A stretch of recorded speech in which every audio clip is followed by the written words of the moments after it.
Bang ding ding, trademark. He come out 6'7" tall. Bang ding ding, one is star. Bang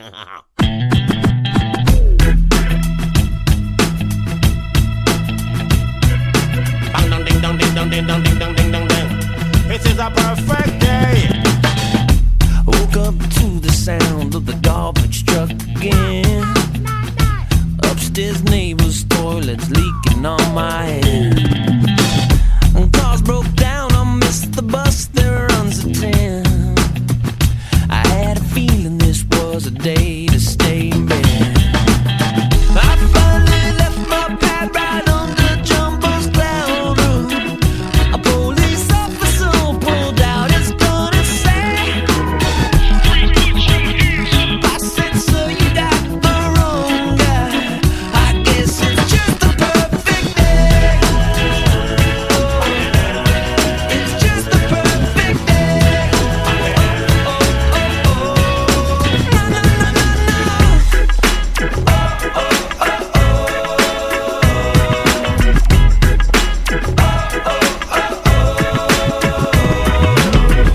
Hey everybody, what's up? It's Ryan, and welcome back to another episode of Eggs. This week, Mike and I weren't able to get into the studio for a live show due to some travel and other obligations, but never fear, we put together something equally as awesome. What we've got this week is a clip show featuring women in business. Each of our guests, there will be 5 on this show, are founders, former CEOs, current CEOs, professional athletes. You know, they run the gamut. They're all entrepreneurs in their own right. Each interview was as good as the next, with tons of great information, insights, all kinds of stuff that I just know you're going to love. And I look forward to hearing back from you guys about, with any feedback or whatever. We'll also be sure to call out each episode that these guys were on originally so that you can go back and catch the original recording. So in its entirety. So without any further delay, let's get started.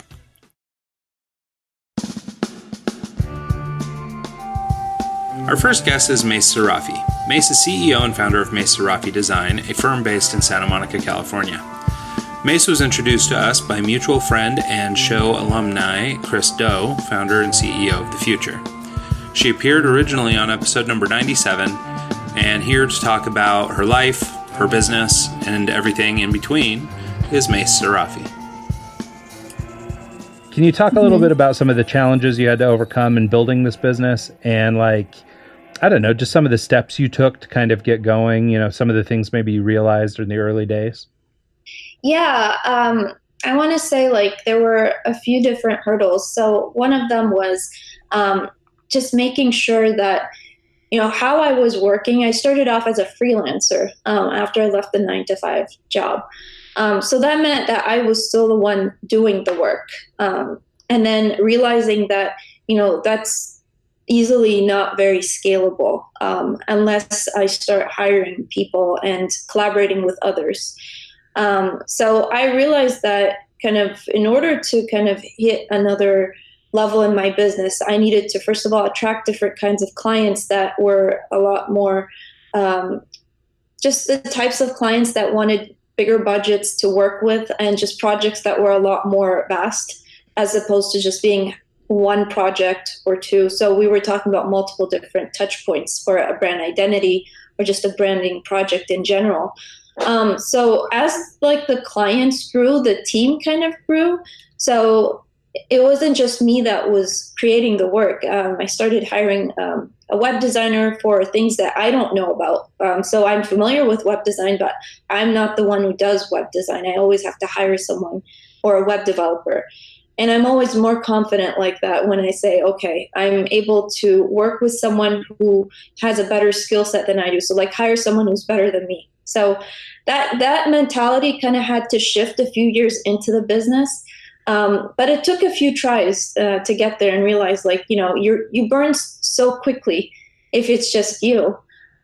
So it's trying to maintain that level of, making sure things are going okay, as well as personally, as well as in the business. But that was the biggest shift is how do you scale from being a solopreneur to start hiring more people on your team and then figuring out, your budget, your timeline, your project management.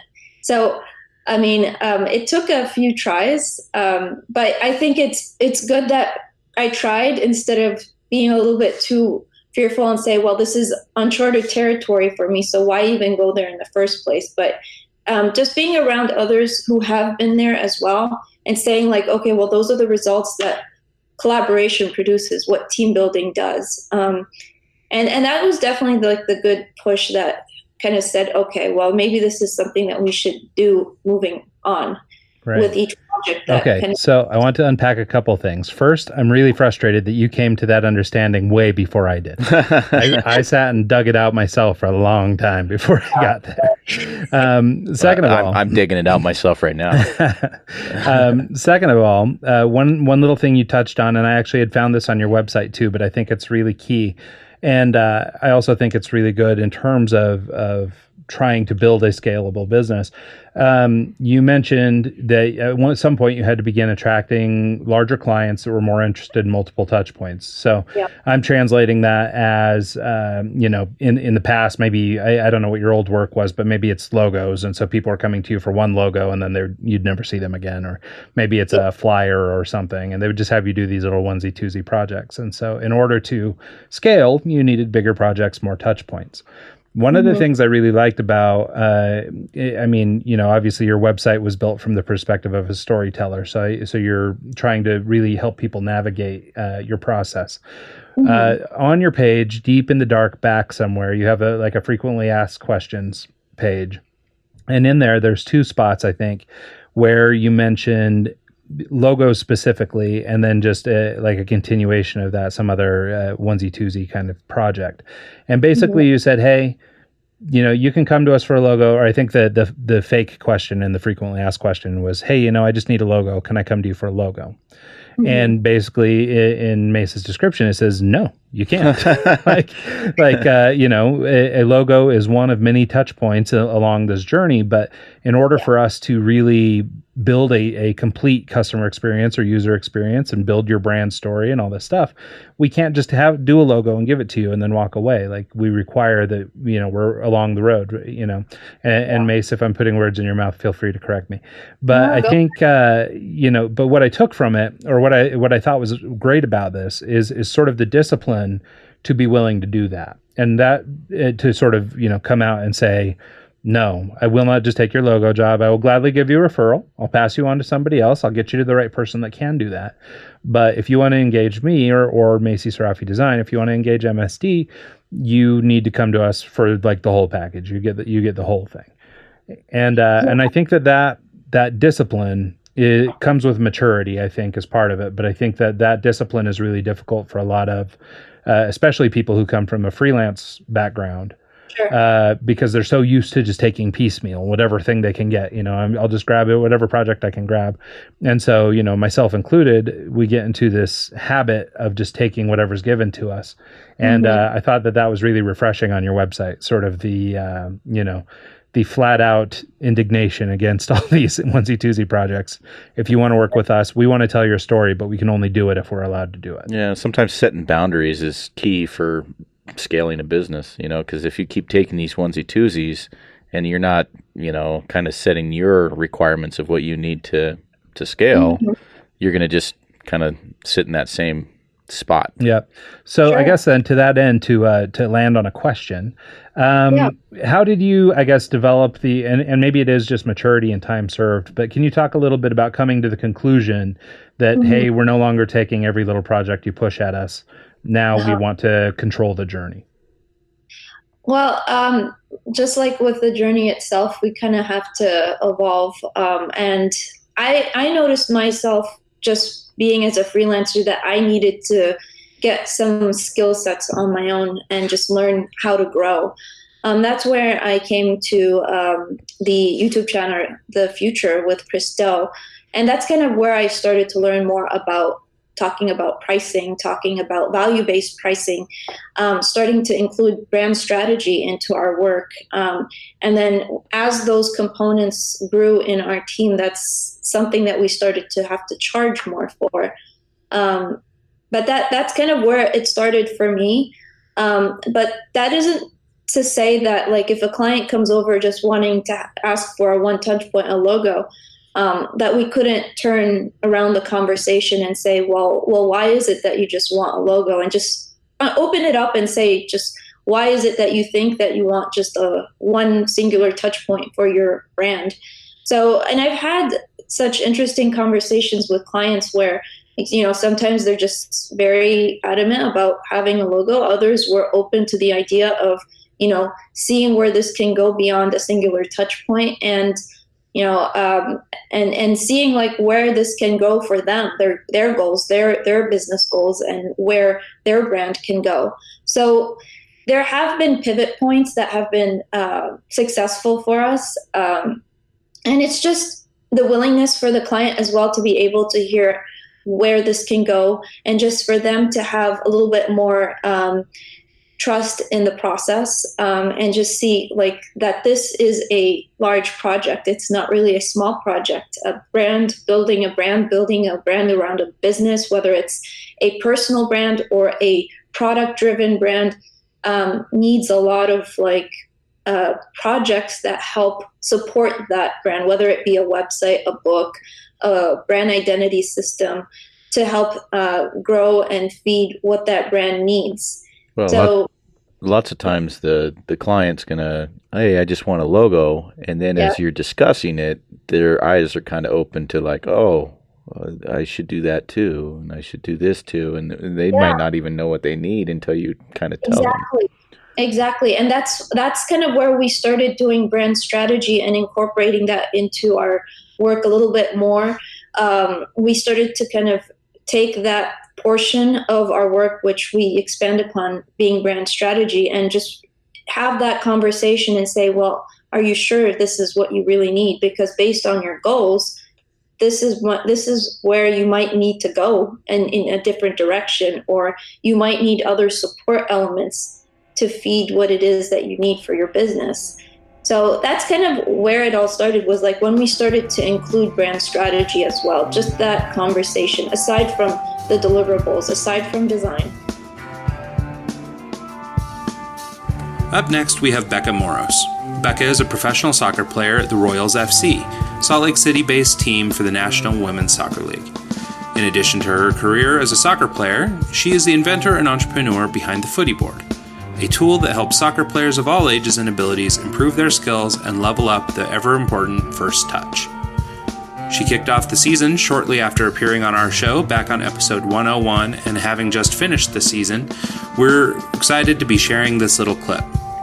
We had a fun conversation talking about coming up through soccer, the business of the sport, which I thought was really interesting, in addition to kicking off and inventing a product like the Footy Board and getting it to market. I think you're going to have a great time listening to this clip, and I do encourage you to go back and listen to the whole thing when you get a chance. Join me in welcoming Becca Moros. So let's go down a different route here. We've got your soccer career kind of out there. We brought it up in the intro. You're an inventor, and you founded a product called the Footy Board. Can you tell us a little bit about what that is? It's essentially a training apparatus, right? Mm-hmm. It's a little board that you lay down on the next to the fence, and you kick the ball against it, and it just kind of the way it bounces back is kind of like what you would experience from a player. Is that what I got out of it? Or? Yeah. So the term for it is a rebounder. Sure. But that's it's more of a passing partner. So in a lot of sports, like if you imagine a pitcher pitching into a netted rebounder, they don't need the ball to come back to have any authentic training opportunity. It's all about hitting the target. In soccer, you're constantly passing and trapping the ball. I mean, the whole game is built up of passing and trapping the ball over and over again. And so having a rebounder that doesn't give you back a quality pass is sort of inauthentic to what you really need to do. And there's pretty much nothing that happens in soccer that doesn't start with your first touch. Even if it's an erratic ball bouncing that was deflected and a bunch of things happened, it's all about how you get it under control and start playing again. It could be a pass from your teammate. It could be intercepting something from another team. You have to have that first control.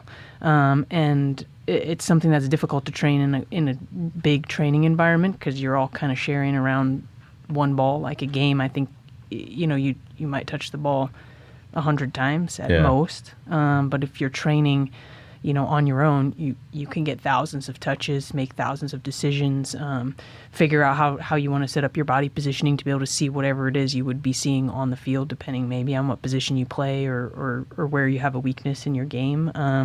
So you basically pass into this wall as portable, and then you get the ball back, and that's sort of where you develop your body positioning, your awareness, and your technical development So as well. is the board, as I saw it, it looked like it had a little angle on it. Is that designed so that it's a random return? So you kind of have to go off of, you kick it into this ball and it could go to the left or to the right or up in the air or however, so that you're... No, it has two angles that are built into it. They're suggested angles, so you can fasten the footy board at any angle you want. But it has two angles built into it, so very quickly you can set up for a pass back that rolls back on the ground, which is what you would ask for from a teammate. Sure. And when you're coaching little kids, you're just constantly demanding that they keep the ball on the ground and they get the wobbles out of it, make it roll. And then there's a pop-up angle that brings the ball back, ideally over your head. So one of the hardest things about trapping a ball out of the air is the ability to track the ball above your head and then back watch it down to your down. feet. Yeah. Because kind of what your eyes do when you look up and back down is they skip along. It's not like a smooth visual field. You kind of skip from each little level. And so going all the way above your head and back down is a very difficult skill in soccer. And you're not, like when you catch a ball with your hands, you can kind of follow it with your eyes the whole way and get your hands pretty close to your face. Your feet can't get any closer. So there's a certain space between what your vision is taking in and then where you control the ball. So it's sort of built into the footy board to push that angle that makes kids and players track the ball through the air and then back down to their feet again. Okay. So we talked a little bit about it before the show, but as you were describing the footy board to us, it's basically a rigid piece of material. It's got some wood inside it. And because of that, you're getting a more natural rebound kind of feel versus maybe a plastic or something that flexes a little bit. Is that, obviously it's by design, but can you explain why having a nice rigid board is the most important part?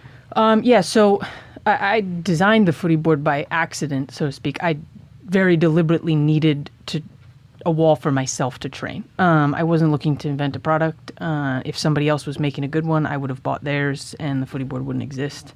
I made it because nothing out there worked. Sure. I hate the netted stuff. It's like, your dad goes out to the field with you, your mom goes out to the field with you, they catch a ball and they sling it back at you. It's as inauthentic to soccer as possible. Yeah, sure. And they don't hold up. And then, some of the bigger rebounders that people make are just not portable. So for an individual user, there's just nothing you can do. You can't put a 50 pound, Sure. 4x4 wall into your sedan and take it out to the Take it field. everywhere you go. No, yeah. and a kid definitely can't. So I had, I was going back and forth from the field myself, and I needed something that fit in my trunk, and I needed something that could do all the things I needed to do with a wall, but it didn't have a wall at the field. Well, and like if you had a wall at the field or at a gym, for example, you're not wearing cleats. You're not getting the real kind of feel in a gym versus on the field. So I'm sure 100%, having yeah. that with you and having, being in the actual moment and trying to replicate an actual game or a practice environment is important.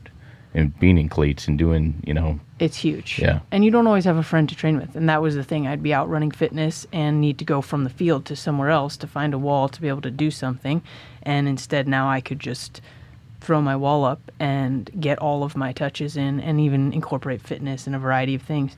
And then if you do have a friend, you just have that many more things you can do together. Yeah, because I suppose you could set up the footy board on one side and then the three of you could sort of have interplay. And so, so I think that's pretty great. So for people who haven't seen the product yet, and we'll share it on the website and all that stuff, but like essentially, and I don't know the exact dimensions of the thing, but it's longer than it is tall and, very portable, like she's talking about. And essentially, and I think this is one of the things that's most innovative about it, is it has this cool strap system, so you can really attach it to like a chain link fence or whatever you've got available and really make a practice spot out of some place that might not otherwise be a good practice spot. Can you talk a little bit about sort of the construction and the product and how you actually use this thing? and how the development process came along. Like, what did it start out to, Yeah. and then what it is now? It started out as a 50-cent piece of reclaimed wood from the Rebuild It Center on Mississippi Nice. Street in Portland, and some borrowed roof rack tie downs Okay. from my friend who's a surfer, and some odd end pieces to sort of help create the angles. It took a lot of just finessing. It worked pretty well quickly, which is why I kept working on it.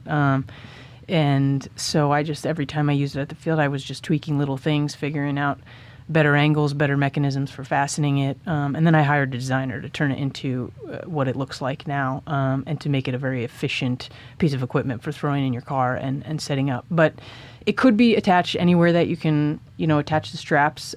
We highly recommend the chain link fence. Lots of fields are surrounded by chain link fences. Basketball courts, tennis courts, they're surrounded by chain link fences. All the turf fields that they're building all over the country, warm climates, cold climates, they're fenced in. And the steel pole of a chain link fence is just in concrete, so deep down in the ground for safety reasons. So you basically have a 12.5-pound wall that operates like hundreds of pounds of material behind you, because you just can't move the steel pole that's in the concrete. So you could put it wherever you want, but depending on how sturdy the structure is you're attaching Well, and it I to. suppose the more sturdy or the more rigid, the better the rebound, that 100%, kind of thing, right? yeah. So, okay. Well, so tell us, so have you always been kind of entrepreneurial? So, because what I've heard as we've been unpacking your story here a little bit is that, you're very singularly focused and things like that. But for people who are entrepreneurs, man, that's a different skill set. That's 2 or 3 things or 100 things happening all at once. So how is somebody like you that's got this insane dedication splitting your personality up over all the responsibilities of an entrepreneur? That's probably my biggest challenge. Okay. I think that I am so well trained for this. Like, I absolutely love this. This is the closest thing I've ever felt to soccer as far as, I go to bed thinking about it. I wake up in the morning thinking about it. I've got to solve all the problems myself, or find the person who can solve them, for me. And it's just competitive. Sure. If I fail, I fail. Yeah. Well, and I think that's what's so great about this thing is that it's, it's obviously coming from the perspective of somebody who's been playing soccer at the highest levels. Like, if I came out with some board, it would be me making judgments of what I think a soccer player might want and that sort of thing. And so the fact that this thing was born out of repetition and practice and trying to solve a real problem in training, I think is, part of what makes it such a great device to begin with. And, but like I say, the fact that you've, turned this corner entrepreneurially, but you're kind of applying your, drive and your competitiveness to this product and the success of it, I think is kind of an interesting approach. Like, I think it's, different than kind of your nerdy entrepreneur. Like, it's a different kind of thing. I've always loved solving problems. I could sit and work on the same math problem for a half an hour. That was my biggest challenge with the SATs. You got the clock ticking and you just want to know the answer to this one thing. But I just have, a lot of appetite for problem solving. And I, this was just right in my sweet spot with, my needs for soccer and my belief in training. And I train little kids with the footy board all the time. And it's amazing how fast they learn because they're passing and receiving their own pass. So they get to be both sides of every transaction. Sure. So it's the most efficient thing. And, when I pass with a kid, if they give me something that isn't a perfect pass, I fix it. Yeah. So they lose part of the feedback. If they're getting their own pass back, they know fix exactly it what's going on. immediately. Oh, Yeah. immediately. It's like 3 passes later and they've got it. Sure. So it's such an incredible feedback tool. And you can manipulate things. So if you're working with somebody, you've got to ask for certain things from them. If you're working on the footy board, you can manipulate that yourself. So if I'm introducing a new skill set for myself, or I want to work on something with my weak foot, and I'm technically just not there yet, I can slow down my pass as slowly as I want, and I can make it faster incrementally, and just these minute little improvements, so that I'm not going from super slow to super fast and then going from 80% success to 10% success. Every step of the way I'm going up by 80-85% success. Okay, I move on to the next level. 80-85% success there, I move on to the next level. And that's how learning takes place. It's perfect repetition. Yeah, I was just gonna say, like playing the piano, anything that you kind of require,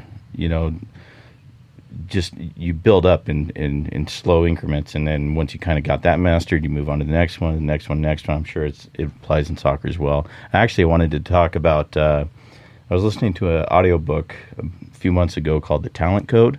Mm-hmm. And have you heard it? I've read it, yeah, for sure. Okay, so the part about the Brazilian soccer and the smaller indoor field with the smaller ball, I bet that kind of, okay, let me break that down for people who haven't read it. He talks about a coach in Brazil who would, they had a smaller ball and they did it indoors and it was a smaller court. And so everyone had more plays going. It's a faster rate than a normal soccer match, right? And because of that, they developed their skills quicker and were able to advance and became better soccer players. I'm sure with the footy board, it's kind of the same thought process, same kind of thing. You get the repetitions over and over and over again at a quicker pace, so your skill level goes up faster. Do you have any insight on that, or any kind of? I mean, you read the book, you know what I'm getting at. I slaughter it trying to get it out. No, it's great, and that's, I think, the United States has recognized and aspired to do a little bit more training in the way that the Brazilians do and some of the other more technical countries, but it's a hard thing to just kind of copy and do a good job of. But yeah, they play a lot of futsal in Japan, and that's what it's called. Japan also, yeah, Brazil, Japan. I think pretty much everywhere in the world they're playing futsal now. So break that down. Is it just a smaller board? It's a smaller ball. It's a little bit denser so that it doesn't bounce the way it does, the way a regular soccer ball would on a hard floor. So it's a much more skillful game. You can't chip the ball up in the air. It's not going crazy off of walls or anything like that. There's lines and out of bounds, so the play does stop, and you have to be skillful enough to keep the ball on the court. And it's a smaller space, fewer numbers on the field. So, I mean, imagine, basketball is 5v5, but you probably play a ton of 2v2s and 3v3s and, half-court games and stuff like that in training to get more repetitions. And so futsal kind of has that smaller numbers, and so everyone is playing much more. I think one of the things that disadvantages us in the United States is we do have such a big country with so much space and resource that, even 8-year-old kids are playing on these massive fields, and it just means they touch the ball less. Yeah. They have less opportunities to make decisions, less interactions with the defenders, longer distances where they can't move the ball as well or as quickly. So playing in small spaces is it's the best sort of training for your mind and your decision making. Reaction time, all the stuff. Yeah. Up next, we have Stormy Simon. Stormy is the former president of Overstock.com. In addition to a quick stint as a producer and on-air personality at Citadel Communications, Stormy is now advocating for the business of cannabis and is helping to craft the future of that industry. We had an awesome conversation with Stormy, covering subjects from the span of her entire career, talking about the trials and tribulations of being a woman in business and rising to the top of a major corporation. She appeared on episode number 104, which by coincidence was the 2nd year anniversary of The Egg Show. We were glad to have her. It was an awesome conversation. I think you're going to get a lot out of this one. Stay tuned and join me in welcoming Stormy Simon. I realize, every time I walked in a room, I think every person here is smarter than me. So, ears open. And that's how I did it. So I'd go to work as if it was a college course and learning about every piece of it that I could. I think that's a really interesting perspective. I like that idea of just continued education and continuing to learn and treating your jobs that way. Yeah, I had gone to the community college for a bit. And what happened was I got that video job in the summertime. I was just going to take a summer job. And those college classes were quite boring. The marketing classes weren't fun and, really cerebral as far as reading and trying to see, put things together that you hadn't experienced. So going into that job and just having done a few business courses where they kind of all came together at that job, just the way the company was structured. Mm-hmm. And I realized that was my type of learning. I've always regretted not going to college, and I'll always feel like that's, I still think I should get up tomorrow morning and do it. Well, I'm 4 credits shy of my degree, and it's like I stopped going because I was like, why am I paying for this when I can learn it on my own? So it kind of, we've got this theory that like we've interviewed a couple people that have online learning platforms like Team Treehouse and The Future with Christo, and we always ask them is like, do you think that the future of education is going to stay the same? Do you think it's going to switch to more of a portfolio base or versus an actual get the degree and go that route? And a lot of them are they're mixed. They depending on the career and the field that you choose depends on if you actually need college or not. Yeah. In our profession, our portfolio kind of speaks for ourselves. That's our degree. We've got our resume right there, and so it changes things once you are in a creative field like this, I think. So Yeah. it really just depends on what you're doing. Well, I think millennials have changed it for us all, right? We were just talking earlier about, they kind of say, I'm going to do what I want and I'll try to make money off it. Right. But what I want to do comes first. Right. And I kind of like that. Yeah. I kind of like that way of living and thinking, we can drive from passion and we do have the ability to make money off of passion and things that we love. And I have to prove that later in life. Yeah. You're talking to two people that have followed that route. Yeah. So let's talk a little bit about then sort of your next steps moving into Overstock. Like, it feels like quite a leap. So how did that transition come to pass? Well, I got a few more years of experience at various things in between, but I literally walked into a temp agency, was moving back to Utah from Las Vegas, and went out there for a startup. September 11th happened, and Vegas shut down, and so did the startup. And, I moved back to Utah and was going to go to college, ironically. So I was looking at classes. It was wintertime. It was freezing cold. I move in with my mom. I'm like, this is going to be so great. 6 weeks later, at the most, me and my mom were like, one of us has to go get a job. Like, we can't just be hanging out all day, every day. This is too much. And I went to a temp agency, guided there by a friend. Women had just opened the temp agency, and it was almost like this synchronistic steps that led me right to it. It's amazing how that kind of works out. Where Yeah. Looking back, hindsight 2020, that one meeting, that one person, hey, you should go here, you should do that, can completely change the course of your life. And it's amazing how that works. It's exactly what happened. So entry-level position at Overstock? Entry-level temp position, cold calling businesses to buy bulk, because we would buy 5,000 vacuums and say we might be able to move 2,000 online. Let's flip the other 3,000. Stormy and these other people would be calling on the phone while I was going to go to college. So I was like, yeah, I'll call people on the phone. And I just started making these relationships and selling so much that I was the top salesperson. And then within about 90 days, they made me a permanent employee. I decided to stay because I placed an order, and I was obsessed that you could now shop and get like sunglasses in the mail. And I was like, oh my gosh, and they were such a good deal. And it was like I had a secret. Yeah. You Well, know? that's one of those things with Overstock. Like, I think people don't realize how long they've been around, because they were one of the early guys. I vaguely remember them from the early days of the internet. I mean, you had your Amazon, but still online buying was becoming kind of I don't know, it was new, it was novel still. And then Overstock came along and, sort of revolutionized the space in their way. And so it's, I don't know, it's really interesting, to kind of think back to how it was, before we placed every order online. Oh, yeah. I remember when Google started. Yeah. Like when Google became a place that you go, we were AOL, MSN, and Yahoo. Mm-hmm. I have a buddy that I just reached out to the other day, and I was like, what's your email address? He's like, blah, blah, blah, at Yahoo. And he's like, yeah, I'm not lying. It's still at Yahoo. It's incredible. Right. It's incredible. Yeah. And Facebook, I was CMO when Facebook came out, and Twitter was the big one for me. I was like, what are we doing? Yeah. You only 120 characters? And I just couldn't get my head around Twitter. It was like, okay, we have to what?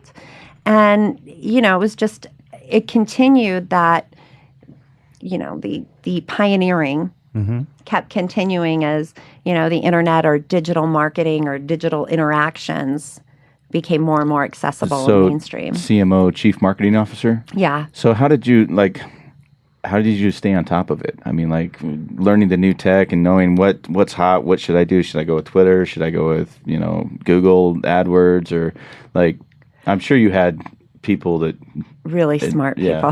That's usually what comes down to. You just hire the people that know what you're doing and make sure they. Yeah, but you couldn't find them. When social media started, we'd be like, we need a social media person. You'd go out in the world and realize it started at the same time for everyone. Yeah. There weren't professionals in it, so you knew that you were the professional.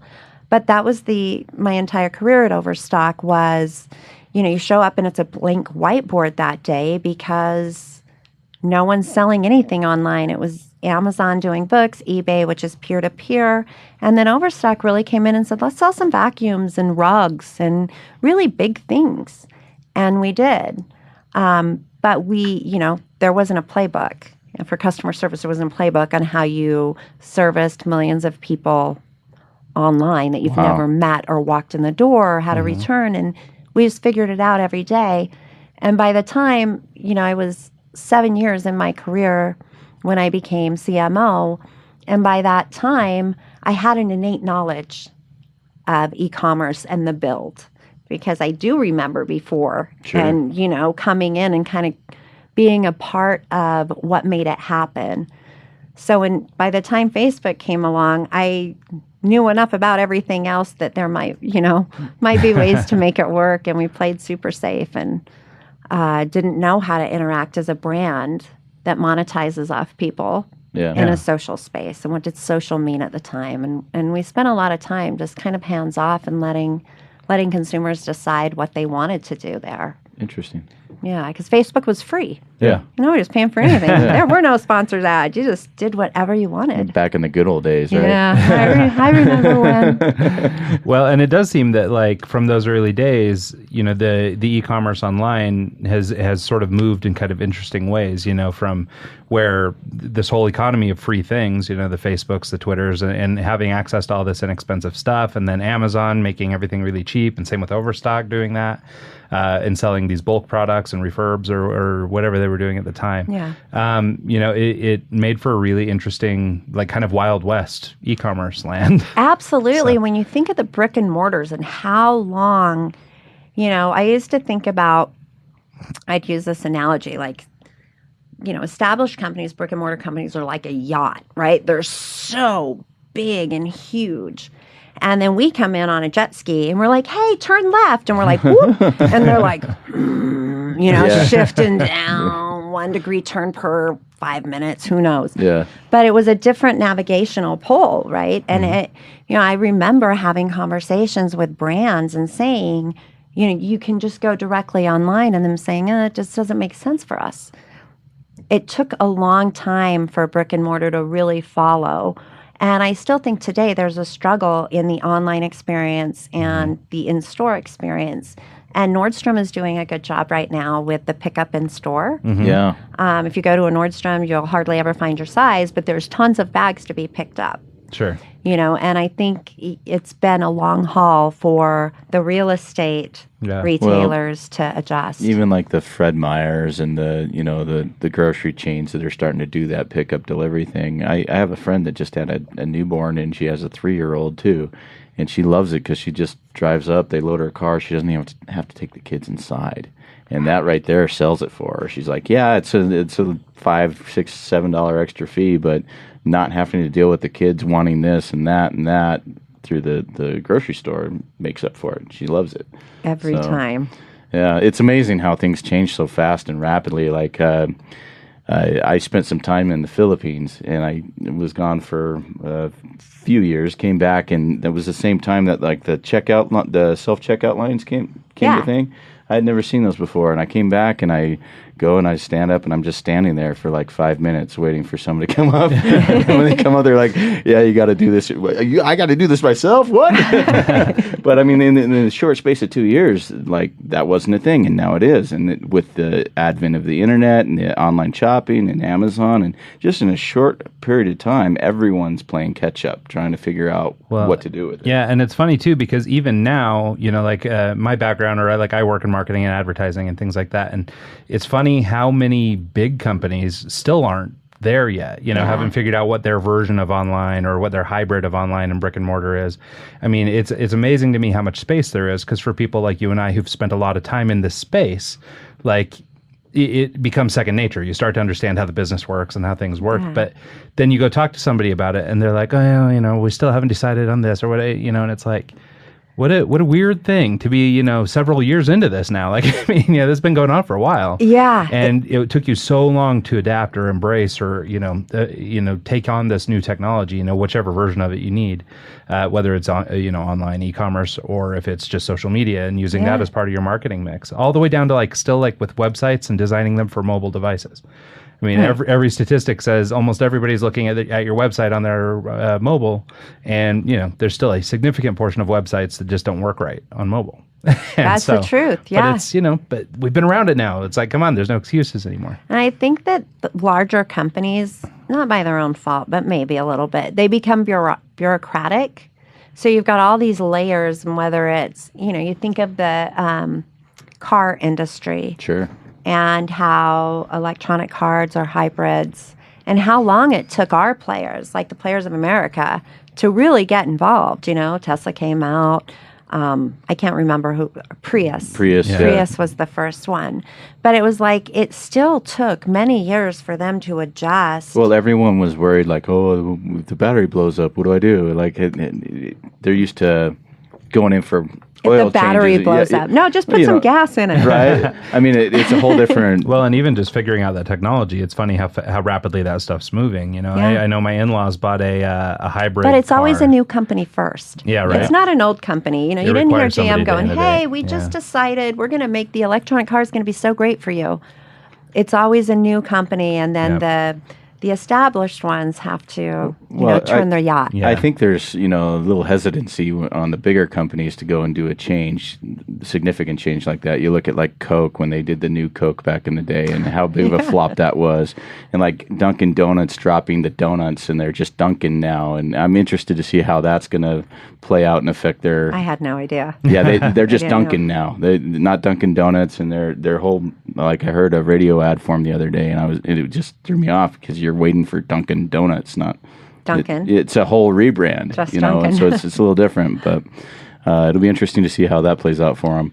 Well, and to your point about these, titanic businesses trying to pivot, I think, I don't remember the exact number, so nobody texts me or anything, but, but they say like in automotive, a car's in the pipeline for 9 or 10 years before it actually gets produced, so, how agile could you be? Right. It took a long time for like Bluetooth to get into cars, and just now we're coming into this revolution where you can download podcasts, for example, into cars, sort of the way that you would with a TiVo or something. You'll be able to on-demand podcasting because now we can connect wirelessly and all this stuff. But podcasts have been around for years, nearly 10, and it's like we're just now getting there in cars. Yeah, it's interesting. We've been early in some industries. Yeah.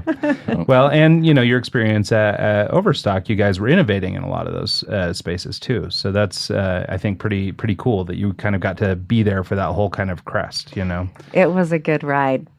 That's Definitely. awesome. How long were you the CMO before you became president? Well, I went from CMO, that was in 2008, maybe 7 or 8, through 2011. And I moved on to do I had done customer care. I took over customer care in 2006, and it was a great success. And by 2011, we realized we needed that same sort of interaction with our partners or vendors or manufacturers that we were selling for. And so I went on to create a platform that they could interact with us similarly to the way the customers do. Oh, nice. And it was pretty slick. And then from there, took on logistics and our warehouse space and opened up a few warehouses and, tried some different programs in that sense, which was completely out of my wheelhouse at the time. Again, I had the innate sense or knowledge of Overstock and the way everything worked. So it was definitely a stretch, but I stepped up and did it, and we did a great job. And then by 2013, I became president. That's great. That's great. Well, and what was that like for you? So, not to get too bogged down in the gender game or anything, but we've had a lot of CEOs on, but you're our first female CEO, really. We've had, some home-based mothers and stuff that have had businesses and things on the show. But, you were a female CEO in a time when that wasn't everywhere. And even now, it's not really everywhere, but, you were way ahead of the curve. Yeah, and I never held the title CEO, although I did run the retail business while the CEO was on other projects. Okay. Yeah, president, I should say. Yeah. Yeah, get it right. But leader of that division, I get it. And that's a hard question, especially in Utah. And there's a tough thing as a woman. It's interesting. I left Overstock in 2016. And, it wasn't a quick switch where I was like, oh, I'm going to walk away from my baby. Yeah. Mm-hmm. This was a sophomore in high school when I left it. That was my baby. Yeah. And so that wasn't an easy decision. And being able to, as a woman, the single mom, the non-Mormon, yeah, I had a lot of things against me here, particularly in Utah at that time. Hard to walk away from after earning it, and were there punches? Absolutely. Any woman that is my age and has been through a career that I've been through and then says, oh, that's never happened to me, I call bullshit. I just call bullshit. Right. I mean, it's just, that's not true. And we talk about, the hashtag Me Too movement, and it's very many different flavors of that. And there's this far end of, holy shit, Harvey Weinstein. Right. Like, oh my God, Matt Lauer. To the minor comment walking down the hall. Right, to where now there's such sensitivities on these other sides that are like, oh, don't call me sweetie. Well, some people just say that in their home if you're from the South. Or, so there's sensitivities. In the 90s, when I was in my 20s and a young girl navigating through a professional world, that kind of stuff today wouldn't be tolerated and by myself either. But at the time, I mean, well, what else were you supposed to do? Right. Well, we had Gina Grad on our show from the Adam Carolla show. Yeah. And she talked about some situations that she came into in the radio business back in the day, like contests that they had her do where it was borderline super inappropriate. And back then it was totally fine. Like no one even thought twice. And now I like that it's kind of coming to the forefront where people have to think twice about stuff like that. Well, it's good to say it hasn't been equal. Mm-hmm. Like it's good to say that out loud, and it's super uncomfortable to say because you can come off as a bra burner, which you could come off as that. And I don't think that's anybody's intention. Nobody should have to burn a bra to be equal. Right. We were equal the second we got here. But I've also lived in a society where that wasn't true. Mm-hmm. That's not true. And so we have a lot of things as society to work through. And I don't think it's going to be done overnight. But it wasn't an easy navigation. Don't cry in the boardroom. Don't cry at all. Oh my gosh, you're so tenacious. But he's well-spoken and you're, too loud. And watch your laugh is also one I've heard said to females. But, even the adjectives that we use or were used to describe females were very different than they were used to describe men. Now, is that fair? Sure, if it's true. But we just should be aware. I don't think there are a bunch of men in the world that are looking, well, I take that back. I'm sure the men I've associated with aren't looking to suppress females. I don't think that's their intent. But were we raised in a society where by nature and our history, there was a suppression of females as well as Black people and minorities? That's the life we just lived. I have 2 white sons. They're white men. I love them dearly, and they are great. They need to be able to succeed in this world, not as a majority, but as an equal. And, it's a great place to see this generation coming and seeing that happening. We're in a good spot. Our next guest is Carrie Murphy. CEO at Inspired Living, Carrie Murphy helps people to achieve their highest potential by coaching them through their personal brand development journey. Carrie was an awesome interview. We had a lot of really interesting things to talk about, everything from business to life to personal relationships to self-worth and self-esteem, all kinds of great topics that I think you're really going to enjoy. She appeared originally on episode 109 of The Eggs Show, and here to talk about a little something something is our special guest, Carrie Murphy.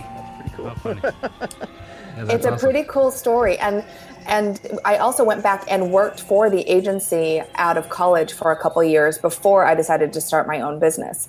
So it was just so serendipitous how it all worked out.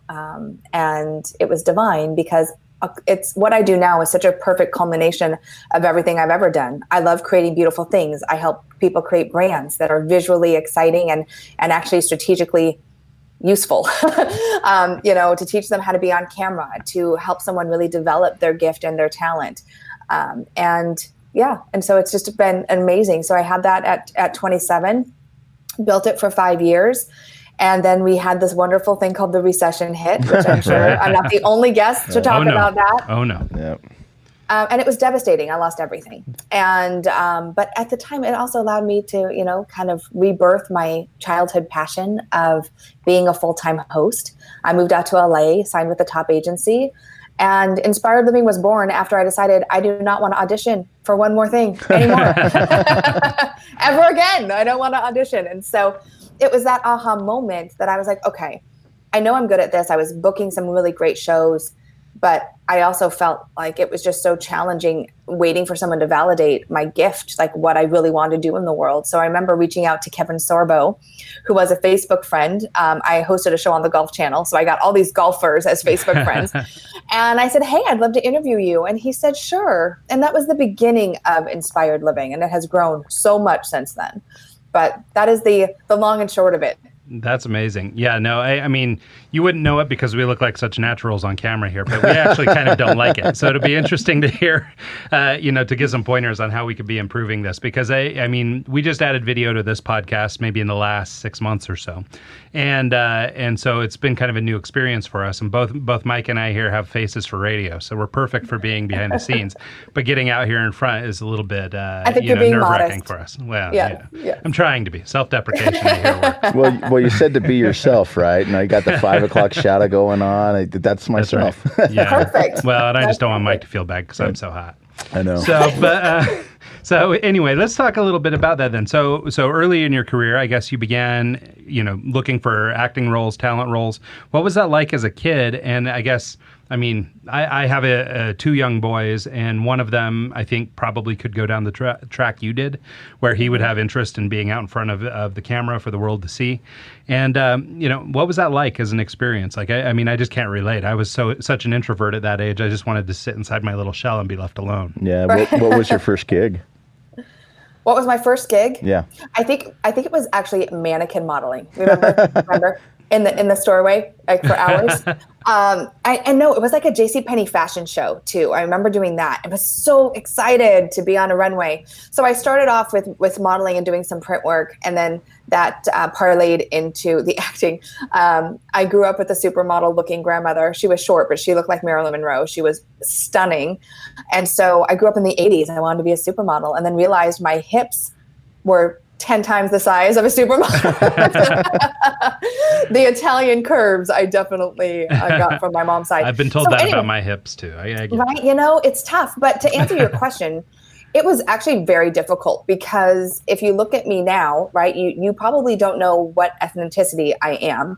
And now that's amazing, because we're in such a melting pot of cultures and ethnicities. But growing up in the 80s, you had to be dark, light, or medium, and there was nothing in the middle, and that's how you got booked. And so I remember when I moved out to LA, my last print job was for Chase Bank, and it was ethnically ambiguous. So so it was a bit of a challenge. And then, I was told throughout my pretty much whole life is, Carrie, if you could just lose 10 pounds, you would be so much more successful. And as a woman, I'm sure this is difficult for you to relate to as men, because you don't feel the pressure as much as we do. But I don't care what industry you're in. And that's why I love helping people show up on camera. We constantly feel like we're not good enough. I don't care what you look like. I don't care if you're a supermodel, you're a dad, you're a business owner, you're an astronaut. It doesn't matter. There is that ego and that critic in all of us that says, who are you to be seen? And so I love combating that. Yeah, no, it's true. I mean, that is part of, I mean, I'm joking about the camera, of course, but I mean, the reason I don't want to be in front of it is because I do have these body issues too. I've always struggled with my weight, and, never been able to keep it where I want to keep it. And unfortunately that makes me insecure to be on camera. So I do it because we need to do it, but I don't love to do it, Yeah. Ryan was a driving factor for the cameras, and I would still be just doing radio if I could. Yeah. I don't but like you know what? People get this also multi-sensory experience that you've added to your podcast, which, people love to listen, people love to watch, and people love you for you. And I know that sounds so cheesy and cliche, but Ryan, I so appreciate you being so transparent, and I think so many people listening can relate. But at the end of the day, people want real people. I always say people do not connect with perfection. We might admire it. We might want to know, what are they doing? And there are obviously brands and people out there that really kind of raise that bar. But at the end of the day, no one relates to those people. They won't choose to do business with those people. And so that's what I'm always teaching my clients is, please don't try to be anything that you're not. If Oprah was, told she didn't have a face for TV and listened, she would not be the influencer she is today. right? And there's so many of those stories that we hear. Yeah, I think that's true. And so maybe that's a good place to sort of step into one of these categories we could get into a little bit with you, which is personal development and brand development, sort of developing the confidence it might take to put yourself out in front of an audience and why you might want to do it. Maybe can we discuss that topic a little bit? Yeah, absolutely. Well, first of all, why you want to do it is 8 out of 10 views online or video. It is video nation. And, growing up, as I said earlier, I had to audition to be on camera. We did not have the platforms and the resources that we are so fortunate as business owners to have today. And so it is vital. I mean, you will get lost if you do not start putting your mug out there. So you need to use video.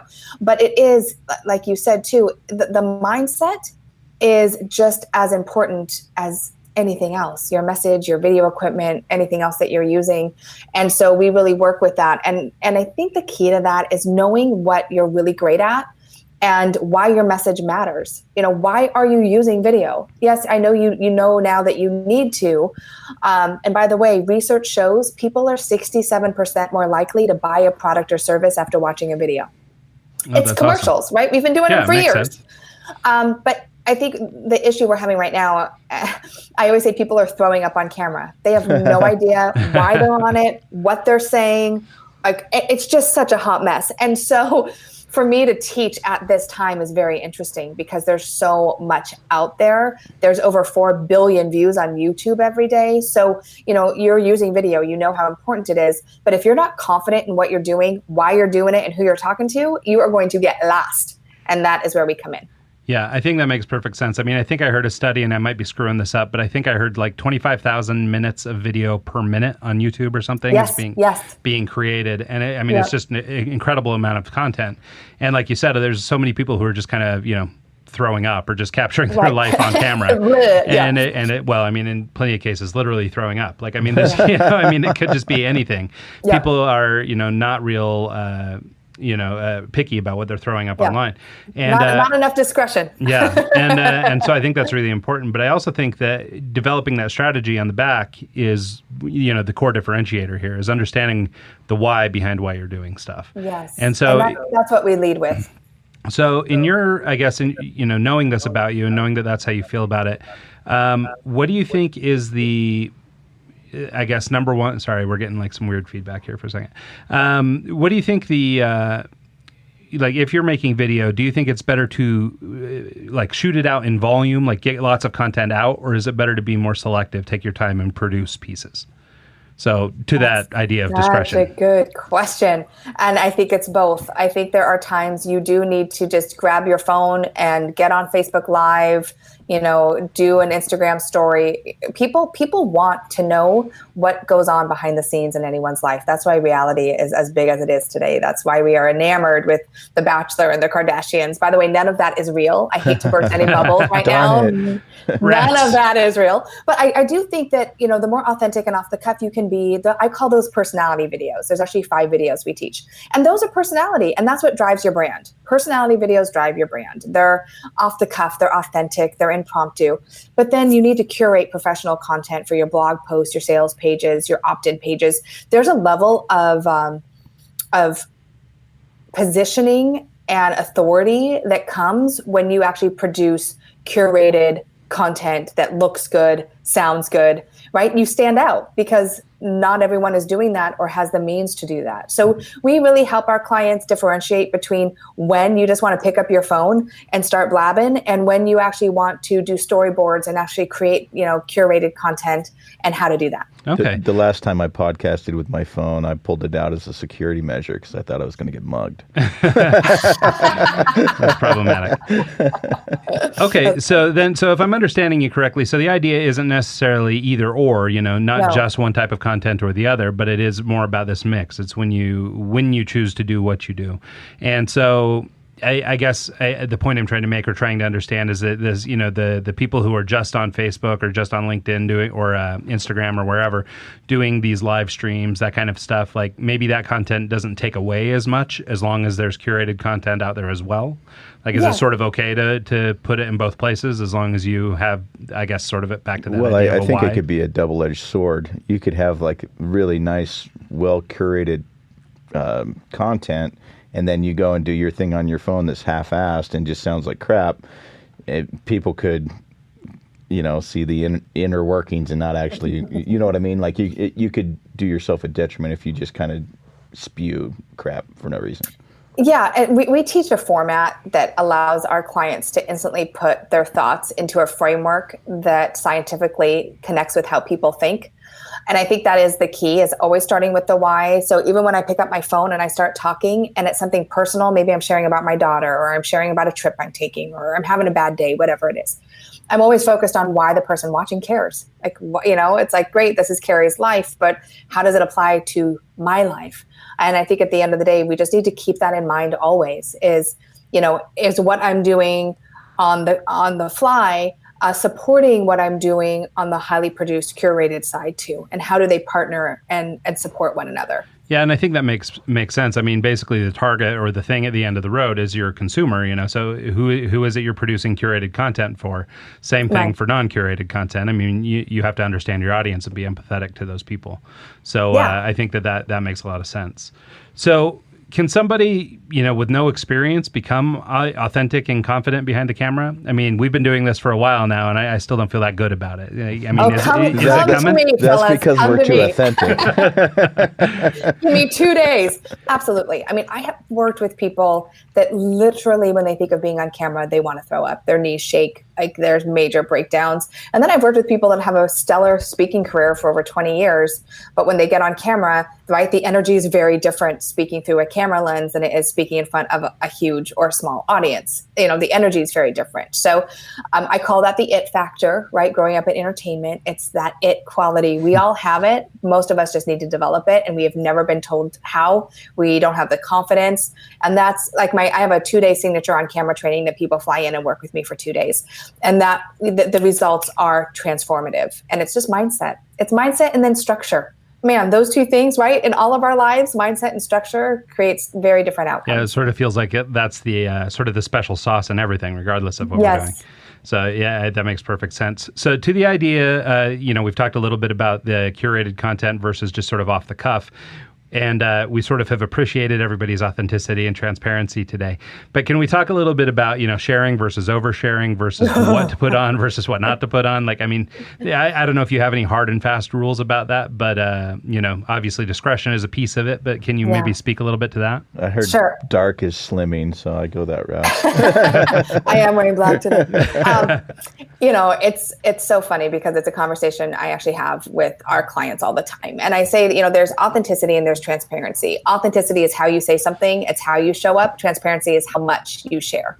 So I tell my clients, it is up to you to decide how transparent you want to be. But like we were talking about earlier, it has to make sense, and we've often heard, the message is in the mess. And I feel like sometimes, guys, like, people are so stuck in their mess that they shouldn't be sharing the message yet. Like, they're too in it. And it's just, it feels icky. It almost feels like we're watching something like we shouldn't be watching at the moment, And yes, it's engaging because we're curious creatures, right? But how is that helping your brand? Because again, I work with business owners, so we have to be a little careful of when we put things out there. And again, I always tell them to ask themselves, what is the purpose of me sharing this right now? How is it helping someone else? So it's a fine line. I think everyone kind of has their own barometer on how much they feel comfortable sharing and how much they don't. One of my clients is a very super successful sales strategist. She has closed billions of dollars in sales, and her husband has early onset Alzheimer's. And for her to share that, it allows her to show a side of herself that people never see. And she goes from this badass boss CEO to someone who is really just approachable and real. And I think that is a beautiful thing. When you can show, yes, I am strong and I have all this going for me, but I am a real person and I'm struggling with something over here. Again, people don't relate to perfection. So if all they see is this perfectly curated looking content, they might admire it, but they won't relate to it. And so that's where I like to play with the balance of when does it make sense to share an outside story or to be extremely transparent and vulnerable. I do think it's very important, but it's just looking at the context and the why behind it. Yeah. Your example made me think of something. So in our business, in our agency or marketing company, one of the things we've been trying to sell, because it's in our wheelhouse, is podcasting.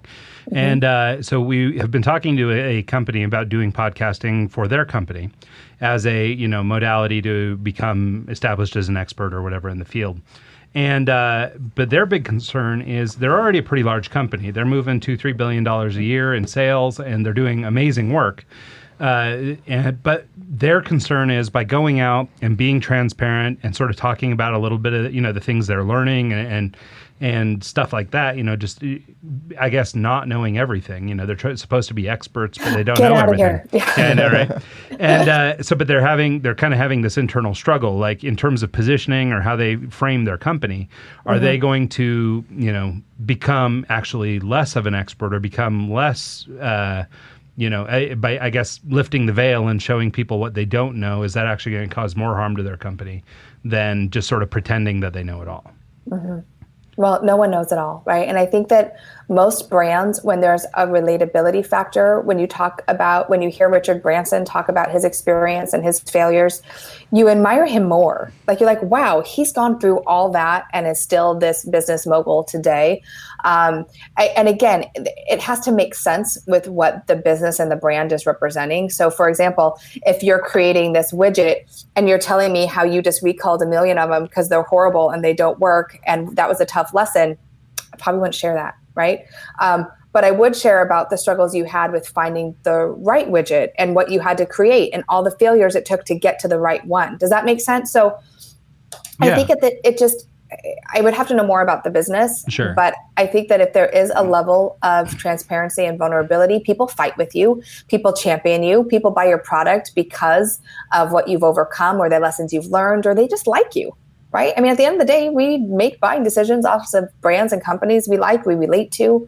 And I think that relatability factor is really important, but it has to make sense to the consumer. Yeah, 100%. I think that lots of times when you just come out and tell the client, I don't have the answer for that right now, but give me a day and I'll do the research and get back to you. And then you actually get back to them, right? That's the key, is following up and actually getting back. But they appreciate it more when you're honest with them. Say, hey, I don't really know right now, but let me get back to you with an exact answer. So yeah, I couldn't agree with you more. I'm like, that is a really good question. Let me find that out for you. Well, yeah, and I mean, I guess you don't want to be that poser who pretends to know everything and then spews bad advice. So I think that there's enough of those people all over right now, and I call that selling the map. Right? It's like, hey, take my webinar, and in 6 minutes, I'll teach you how to make 6 figures. It's like that's not possible. Yeah. And when people are like taking a course and then regurgitating it and selling it, they are literally just selling a map. Like, hey, I took this 4-step course. Now I'm going to teach you. But since I haven't been through it myself, I don't know how to get you through any obstacles. I don't know how to get you over the slump. I don't know how to overcome fear and mindset and struggles around it. So there's so much of that. And I think, again, when you say, that's a great question, I don't know that answer, let me find out for you and get back to you, people really admire that. And then, like you said, the follow-up is key there. But I don't think anyone expects anyone to know everything. Last but certainly not least is our guest, Kelly McCausey. Kelly is the founder and CEO of Love People Make Money, in addition to another company called Beachpreneurs. Love People Make Money is a company that specializes in helping women find their voice and share it through content marketing. Her other company, Beachpreneurs, hosts annual mastermind retreats for women from great beach destinations. I encourage you to check it out and go for one. I'm dying for a beach right now. We're coming up on winter in Utah and I'm already over it. She appeared originally on episode number 90. We had an awesome conversation about life and business and everything in between, as you've come to know and expect from the Eggs Show. And we're really excited to share this little clip with you. So take a listen, let us know what you think, and join me in welcoming Kelly McCausey. And it just opened up doors that changed my life completely. So what did you find? Where were you when you went online to look for that extra $200 a month? What did you do initially to kind of start generating that? So I had built a website for myself to try to market some desktop publishing services, mostly locally. But I never did get any clients for that. But I had a lot of people say, hey, could you make me a website like that? And in the process of working with a few different people, I came into the work at home mom community. Do you remember Yahoo groups? Yeah. Like back Yeah. in the day, there were big Yahoo groups, and there were private forums and communities of work at home moms. And so work at home moms were hiring me to create graphics for them or set up their website for them. And as I would work with them, I would learn about all of the different ways that moms were making extra money at home. And I got really curious about it. I ended up starting an internet radio show for work at home moms. That's what I launched in November of 2003. Interesting. So this was pre-podcasting days. Yes. This was I before had the that Joe show- Rogans of our time. Yeah, right. Yeah. Yeah, I had that show going for 6 months before podcasting caught my attention. And then boom, it was a podcast like the same day. So how did you, when you started it, did you go into a radio station and hire the station, or did you do it out of your house, or what did you do initially? Out of my house, everything was so interesting because I did live in northern Michigan. We didn't have any DSL at my house. I lived too far out in the country. So I basically had dial-up internet. AOL Online. I recorded my podcasts on actual telephones. Okay. I had a tap. I started out with a really cheap, like $30 Radio Shack the Radio phone Shack tap. kind of, yeah. It sucks. I ended up upgrading into bought a little USB mixer and a little powered phone tap, audio tap. But I was actually on a LAN telephone line, recording those conversations for those first years, and then I would edit it together myself and upload it. But the funniest thing about the uploading is my internet speed was so slow. I would literally have to start the upload before I went to bed and pray that I didn't lose the internet connection overnight. Because you'd have to start it over again if you did. Yeah. Yeah. So it was crazy. Where were you uploading it to? What site were you using for the... At the time, it was called live365.com. Oh, okay. Was I remember a that. popular live streaming service. And, these days there are podcasting classes around every corner. But back then, there was nobody offering to show you how to start an internet radio show. There was like this one guy that wanted like $2,000 to teach you how to be famous on the internet. That's a good marketing play. Yeah, I should I use. like that. Yeah. Be famous. I learned from basement radio DJs, Okay. like guys who were running little indie radio shows out of their homes. I learned from them how Were to they get personal my friends, show or how started. did you get in contact with them? Found them on Yahoo groups and forums. Okay. It's so funny because here I am. I'm this mom who knows nothing. Like, I don't know any of the terminology. And so I'm going and saying, how do you start an internet radio show? And they're like, you're already an idiot, so we don't want to talk to you. And so I would just had to like throw myself at their mercy and say, listen, just pretend like I'm your mom. Be nice. And they just had to teach me like this, you need a streaming server.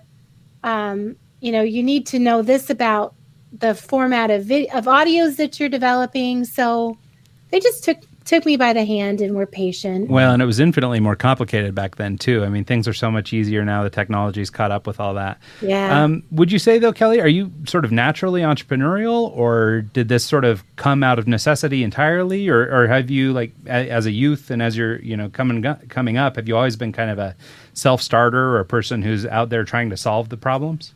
I think I'd say yes to entrepreneurial because I did run a home daycare for 8 years before this. Oh, okay. So you've been doing some form of business. Now, this is a little bit different, and it'll actually be interesting to talk to you about the transition, right? There's the version of you maybe behind the counter, but now you're the star, like pushing yourself out front.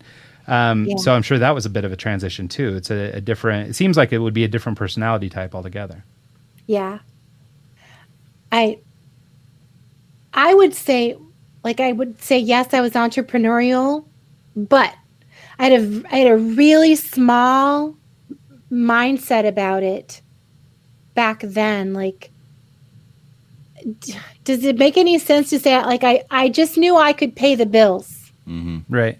Well, that was the thing, right? You were trying to solve the immediate problem, which was getting the lights back on. And, out of necessity, I guess. And then the long term, or the upshot of having put all that, groundwork down, sort of led to something that is now a sustainable life and a career for you. Yes. Yeah. So did the podcast facilitate the website, or did the website facilitate the podcast? So what came first, the chicken or the egg? So I was doing my design stuff, making my little money on the side, and I started Work at Home Moms Talk Radio as a website with a button you could click to push play and listen to the show. And so that was November of 2003. The podcast started to draw a community to me. And I was really blessed. I had a good friend in the Work at Home Mom space that sponsored my show, like paid for the streaming costs. Oh, nice. And she had a forum, and we would get together and talk there with other Work at Home moms. And an interesting thing happened. This is what I didn't expect. I thought, I'm going to satisfy my own curiosity and interview these Work at Home moms, and people are going to listen, and it's going to be awesome. But as they listened to me interview, they started to ask me questions. And I kept saying, no. I want to learn from you. I'm just here asking questions. But I drew such a community to me who they had respect for my opinions, for what I was creating. And my friend Alice Seba was the gal who sponsored the show.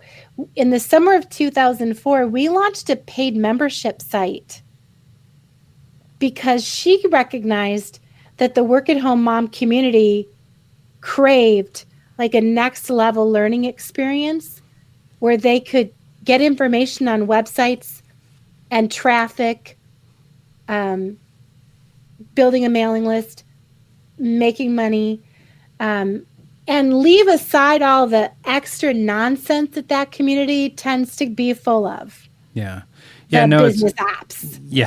Scams. No, it's really interesting. Like out here in Utah specifically, and maybe it's bigger than Utah. I only have sort of tangential knowledge of it, but it's the work at home movement here is sort of the scrapbooker movement out here. And so it's a lot of crafty folk that, are often the stay at home or the work at home mothers, but they're spending a lot of time doing the scrapbooking. And so their community has massive power and massive influence too. And it's not unlike what you're doing with the stay at home or the work at home mothers. Yeah. And so it's really cool and interesting.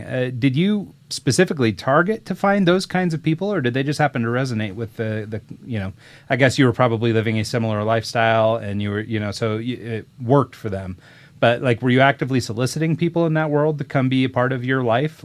And I guess maybe kind of in the way you were reaching out to guests and things. Yeah. But if you can elaborate on that, that'd be awesome. So there's so much garbage in the work at home mom space that I was very selective about who I wanted to have on my show. I interviewed people who were making some kind of a business work. Sometimes I would have somebody on who was part of a direct sales business if I had respect for the direct sales business. So I was curating. I mean, that's what a podcast is. You guys are curating conversations. Yeah, correct. I was curating, and so I was drawing a community to me who wanted that kind of information. Oh, okay. So just sort of, it was what you were going for, but it also was sort of, I guess, self-perpetuating. You were looking for information yourself, and they were looking to it from you, and it sort of became this circular thing. Yeah. So go ahead. I considered myself a curious enthusiast. Oh, I like that. You know, some people think like, I'll start a blog and a podcast once I'm an expert. And I just say, forget that. Start now. Share your curious Well, it's interesting. enthusiasm. I mean, because you're so right. But what's interesting is like that sounds like really modern vernacular or like a modern attitude about, going out, putting yourself out there and just saying what you know. At the time you started this radio show, though, I don't know that you would have had as many people at your back, like pushing you and saying, yes, of course, go out and do this. I think a lot of people did fall victim to that sort of mentality that they are, must wait until they were great at something before they went out and started talking about it. I think showing the vulnerability feels like a much more modern attitude. Well, it's also good to show the vulnerability and show that you might not know what you're talking about than to try and play it off like you do and then have the actual people that do know what you're talking about kind of call you out on it. It's better to go in and say, hey, I'm truly just curious on learning about what you do and how I can facilitate, my business and learn from what you do and kind of implement it in what I do and kind of grow and help each other out. It's better to approach it that way, in my opinion. Well, and of course, as you go, you do become expert. Yeah. And so it's sort of, again, self-fulfilling. Yeah.